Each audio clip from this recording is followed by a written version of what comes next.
Friends, welcome to my YouTube channel biology with Priti. Friends, आज मैं आप सभी के लिए एक इम्पोर्टेंट वीडियो लेकर आई हूँ। आज हम डिस्कस करने वाले हैं हाफ ईयरली एग्जामिनेशन 2021-22 के बारे में। अभी फ़िलहाल जो प्री बोर्ड परीक्षा हुई है कक्षा 12 की, इंग्लिश का ये क्वेश्चन पेपर है जिसके बारे में आज हम डिस्कस करने वाले हैं। तो ये जो पेपर है ये आपको बहुत बेनिफिशियल हो सकता है अगर आपके बोर्ड के एग्ज़ाम आने वाले हैं, आप 12th क्लास में हैं और आपको इंग्लिश की प्रिपरेशन करनी है। तो ये जो पेपर है ये बहुत सारे इंपॉर्टेंट क्वेश्चंस कैरी करता है। इसी को देखते हुए मैंने इस पर वीडियो बनाई है। तो चलिए शुरू करते हैं। पेपर का पैटर्न जो है वो कैसा होगा, कितने मार्क्स का होगा। तो ये जो पेपर है कक्षा 12 का इंग्लिश का, ये टोटल मार्क्स 100 नंबर का है। ये पेपर है 100 नंबर का, ये क्वेश्चन पेपर है और इसकी टाइमिंग जो है वो 3 घंटे है। कितनी टाइमिंग है? 3 घंटे इसकी टाइमिंग है। अब हम इसका पैटर्न देख लेते हैं कि ये जो क्वेश्चन पेपर है ये किस तरह से डिवाइड किया गया है। तो this question paper is divided into 4 section A, B and C। तो 4 सेक्शंस में ये पेपर जो है डिवाइड किया गया है and all sections are compulsory. तो हमें जितने सारे सेक्शंस हैं हमें उनको क्या करना है, सबको अटेम्प्ट करना है। ऑल सेक्शंस क्या है, कंपल्सरी हैं। Then separate instruction are given which each section and question. Whenever necessary, read this instruction very carefully and follow them. तो ये जो क्वेश्चन पेपर है ये इसमें इंस्ट्रक्शंस जो हैं हर सेक्शंस के साथ लिखी गई हैं कि कौन से सेक्शंस में हमें कितने क्वेश्चन अटेम्प्ट करने हैं और कैसे अटेम्प्ट करने हैं। तो क्वेश्चंस को अटेम्प्ट करने से पहले आप ये चीज़ देख लें कि इंस्ट्रक्शंस क्या क्या दी गई हैं। Then do not exceed the prescribed word limited while answering the questions. तो जो लिमिट है वर्ड्स की, जैसे सेक्शंस में बोल दिया गया कि हमें 50 वर्ड्स में लिखना है तो हमें उसे 50 वर्ड्स में ही कंप्लीट करना है, उससे ज़्यादा वर्ड्स में हम उसको नहीं लिख सकते। तो आप ये चेक कर ले कि हमें वर्ड लिमिट कितनी दी गई है, तो ये चीज़ हम ध्यान रखेंगे। अब हम देखते हैं सेक्शन A कैसे डिवाइड है। तो सेक्शन A में जो है पैसेज लिखने को आएगा, जैसे read the passage given below and answer the questions that follow. तो हमें 3 पैराग्राफ दिए जाएंगे, 3 पैसेज दिए जाएंगे जिससे हमें आंसर सेलेक्ट करके हमें क्वेश्चंस दिए जाएंगे, उन क्वेश्चंस के हमें आंसर देने हैं इस पैराग्राफ को पढ़ के। तो इसमें सबसे इम्पोर्टेंट चीज़ क्या है, जैसे ये पैराग्राफ है तो आपको जब आप ये पैराग्राफ रीड करेंगे तो आपको लेसन का नाम पता होना चाहिए, ऑथर पता होना चाहिए, ये सारी चीज़ आपको पता होनी चाहिए, तभी आप जो क्वेश्चंस है उसको अटेम्प्ट कर सकेंगे। तो उसमें 3 पैराग्राफ है A, B और C और D। इसमें 4 पैराग्राफ दिए गए हैं, 4 पैराग्राफ में के क्वेश्चंस इसमें डाले गए हैं जिन क्वेश्चंस के हमें आंसर देने के हैं पैराग्राफ से सिलेक्ट करके। तो सेक्शन A में ये क्राइटेरिया है। तो क्वेश्चंस क्या क्या है, जैसे who wrote the Ramcharitmanas and when. तो रामचरितमानस को किसने लिखा और कब लिखा। तो आप ये पैराग्राफ जब रीड करेंगे आप इसका आंसर दे सकते हैं। सेकंड क्वेश्चन है who was the author of Mahabharata, what was its original name. तो महाभारत किसने लिखी थी और इसका ओरिजिनल नेम क्या है। थर्ड क्वेश्चन है how many verses does the Mahabharata contain. तो महाभारत जो है वो कितने वर्सेस कंटेन करता है। क्वेश्चन नंबर 4 है व्हेन अकॉर्डिंग टू द प्रगतिकर was the battle Mahabharata fought. Question number 5 है which gods continue to have importance in Vedic religion. Question number 5 है what is the importance of dharma in the society. आप paragraph read करके इनको answer आप दे सकते हैं। Question number 6 है find the word from paragraph 2 which means A summary of knowledge. तो paragraph में कहीं लिखा होगा समरी ऑफ नॉलेज, आपको इसकी क्या लिखनी है, समरी ऑफ नॉलेज। पैराग्राफ से आपको जो वर्ड है उसका क्या लिखना है, मीनिंग बताना है। बी में क्या लिखना है, find the word from paragraph 3 which means form और मेड बाय कंबाइनिंग थिंग्स। तो ये एक वर्ड होगा फॉर्म और मेड बाय कंबाइनिंग थिंग्स। आपको इस पैराग्राफ का मीनिंग लिखना है कि ये लाइन क्या कह रही है, इसको आपको एक्सप्लेन करना है। सेक्शन बी में क्या आएगा, एडवांस राइटिंग स्किल्स। तो यहाँ पे हमें स्किल्स लिखने को आएंगी राइटिंग, जैसे you are Rohit Reena student of GIC Almora draft notice inviting student to give their name of various event to be organized on the annual sport day of your school। तो 50 words में हमें ये स्किल्स लिखनी है। ऐसे ही इसमें या तो आप सेकंड कर सकते हैं अटेम्प्ट, या आप इसमें और करके दिया गया है ऑप्शंस में आएगी स्किल्स लिखने को, या आप ये लिख सकते हैं you are Ritika of 1 05 Indira Nagar, Haldwani. You want to sell your house, write a suitable advertisement in about 50 words to be published in class column of national newspaper. तो आप या तो ये स्किल्स लिख सकते हैं या ये स्किल्स लिख सकते हैं।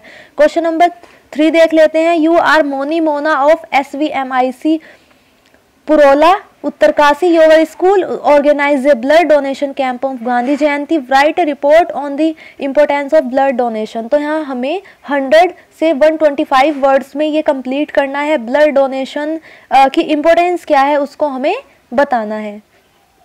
तो क्वेश्चन और इसमें क्या है, इसमें भी ऑप्शंस होगा और करके आएगी स्किल्स लिखने को, या तो आप वो लिख सकते हैं ब्लड डोनेशन वाली, या you are Anuradha student of every year your school celebrate the independence day on 15th August, write a report in 100-125 for your school news letter on how the day was celebrated this year in your school.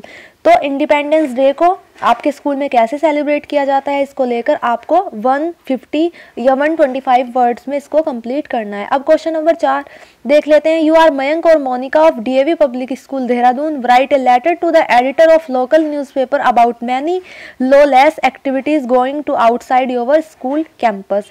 या आप और करके इसमें भी option आएगा, या आप ये क्वेश्चन कर सकते हैं। You have seen as invitement advertisement for the post of mathematics teacher in convent school Haridwar, write an application in response to the advertisement, give your detailed biodata also।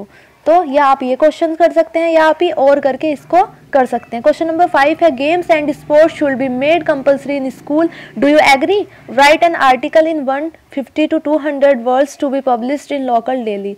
तो आपको 150 से 200 वर्ड्स में इसको complete करना है, या इसमें भी ऑप्शन आएगा और करके, right A composition of about 150 to 200 words on new education policy. तो न्यू एजुकेशन पॉलिसी जो आई है उसके बारे में हमें 150 से 200 तक वर्ड्स में आंसर देना है। अब सेक्शन सी क्या कंटेन करता है, इसमें लिटरेचर, जैसे read the extract given below and answer the question that follows. तो इसमें हमें एक पैराग्राफ दिया जाएगा पोएम टाइप, तो हमें इस पोएम से कुछ क्वेश्चंस मिलेंगे, उनको हमें रीड करके केयरफुल्ली आंसर देना है। जैसे क्वेश्चंस है, where was the poetess driving to, and what did the poet notice about her mother, and why has the face of her mother been compared to crops, name the poet and the poem. तो हमें जब हम इस poem को read करेंगे तो हमें इसका कवि जो है और किसने ये कविता लिखी है उसको हमें ज़रूर उसका आंसर देना है। अगर आपको लेसन का नाम नहीं याद होगा, कवि का नाम याद नहीं होगा, तो आप इसको अटेम्प्ट नहीं कर पाएंगे। या और करके पूछा जाएगा, 4 लाइन और डाल दी जाएंगी जिनसे आपको क्वेश्चंस मिलेंगे। अब देख लेते हैं क्वेश्चंस कैसे कैसे मिल सकते हैं। जैसे who are these children, what do these window refer to. आप जब पोएम रीड करेंगे तो आप इसको इजीली अटेम्प्ट कर सकते हैं। And what has been said about their future. Question number C, what do you think is meant by stars of words and name the poem and is poet. तो आपको जितनी सारी पोएम है book में, उनको आपको सभी को अच्छे से पढ़ना है, उनका मीनिंग समझना है, उनका कवि कौन था, कैसे लिखी और वो स्टोरी क्या कहती है, इसको आपको बहुत अच्छे से पढ़ना है।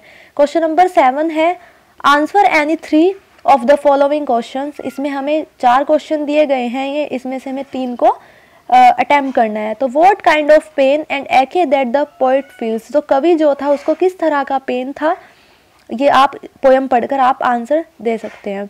And where was the poet going who has sitting besides her in the poem. Question number C है, what does the poet wish for children of the Salem, and do you think the poet advocates total inactivity and death। तो आपको ये questions याद होने चाहिए। Question number 8 है, answer the following question in 30 से 40 words is. तो 30 से 40 वर्ड्स में हमें ये क्वेश्चंस हैं, इनके आंसर देने हैं। तो जैसे क्वेश्चन है, what did Franz notice was unusual about their school that day. Question number 2, what is Saheb looking for in garbage dumps, where he is he and where has he came from। And question number C, why was Douglas determined to get over his fear to water। Question number D, how did French feelings about M. Hamel and school change। Question number E, what make the city of Firozabad famous। तो आपको ये questions के answer देने हैं। Question number 9 है answer the following question 1 to 125 words. तो that 10 marks का ये क्वेश्चन है, 100 से 125 नंबर में हमें इसका आंसर देना है। Mention the hazards of working in glass bangle industries. तो ग्लास बैंगल इंडस्ट्रीज में जो काम करते टाइम जो हैजार्ड्स हो सकते हैं उनके बारे में बताना है। और इसमें और करके ऑप्शंस आएगा, या तो आप ये कर सकते हैं या आप ये नेक्स्ट वाला क्वेश्चन कर सकते हैं। How does Douglas overcome his fear of water. Question number 10 है answer the following question is 1 to 125 words. 7 number का ये क्वेश्चन है, 100 से 125 वर्ड्स में हमें आंसर देना है। तो describe briefly how the third level was a medium of escape of calorie. और ऑप्शन है और करके doctor Sadao was compelled by his duty as a doctor to help the enemy soldier. What made Hana his wife sympathetic to him in his face to often defence from the domestic staff. Question number 11 देख लेते हैं। Answer the following question is 30 to 40 words. तो 30 to 40 words में हमें इनका answer देना है। तो आप क्वेश्चंस पेपर के आप साथ साथ स्क्रीनशॉट ले सकते हैं प्रैक्टिस करने के लिए। तो ये कक्षा 12 का जो प्री बोर्ड परीक्षा हुई है इंग्लिश का, उसका एक सैम्पल पेपर है। आई होप आपको इससे बहुत सारे क्वेश्चंस बोर्ड की परीक्षा में मिलेंगे। तो ये पेपर आपके लिए बहुत हेल्पफुल हो सकता है अगर आप बोर्ड के एग्ज़ाम देने वाले हैं। और ऐसे ही मैं आपके लिए इम्पोर्टेंट वीडियोस लेकर आती रहूँगी जो आपको बोर्ड में बहुत हेल्प करेगी। तो दोस्तों अगर आपको मेरी वीडियो अच्छी लगे तो चैनल को सब्सक्राइब, वीडियो को ज़्यादा से ज़्यादा शेयर करें, लाइक करें। Thank you.